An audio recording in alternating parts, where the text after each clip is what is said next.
ایسے ہی لوگوں کے لیے جانے محفل والا نقب نکلا ہے، ان میں ہی شمار ہے مندرجہ بالا شخصیات کا۔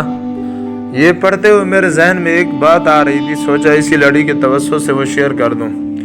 یوں ہی خاندان میں، دوستوں کی محفل میں، احباب میں ہم اکثر کسی بات پر برا مان جاتے ہیں۔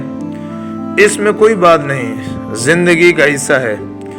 جیسے اچھی سی بریانی کے لیے بہت ساری چیزیں ڈلتی ہیں مگر سب نہیں کھائی جاتی، کچھ سائڈ پر رکھ دی جاتی ہیں پلیٹ میں، مگر ایسا نہیں کہ اگلی مرتبہ آپ یہ کہہ دیں کہ آپ یہ نہیں ڈالیے گا، میں کھائی تو جاتی ہی نہیں، مگر وہ بھی ضروری ہیں، کچھ ذائقہ بڑھانے کے لیے، کچھ خوشبو کے لیے۔ تو صرف گوشت اور چاول سے بریانی نہیں بنتی، ایسے ہی رشتے ہوتے ہیں۔ اب رہی بات محفل پر آنے یا یہاں سے جانے کی بات، تو ہمارے ساتھ بھی ہوا، مگر بہت تبدیلی آئی ہے۔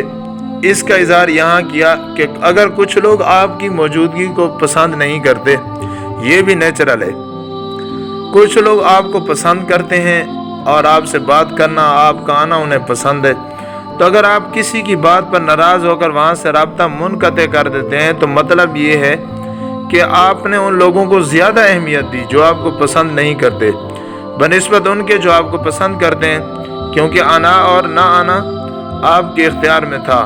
ہم نے کوشش کی یہاں بار بار آنے کی، کچھ سبکی سی بھی محسوس ہوئی، مگر کیونکہ ہم ان کی وجہ سے آنا چاہ رہے تھے جو ہماری موجودگی کو اہمیت دیتے ہیں، ہم کیوں پرواہ کریں ان کی جنہیں ہماری پرواہ نہیں۔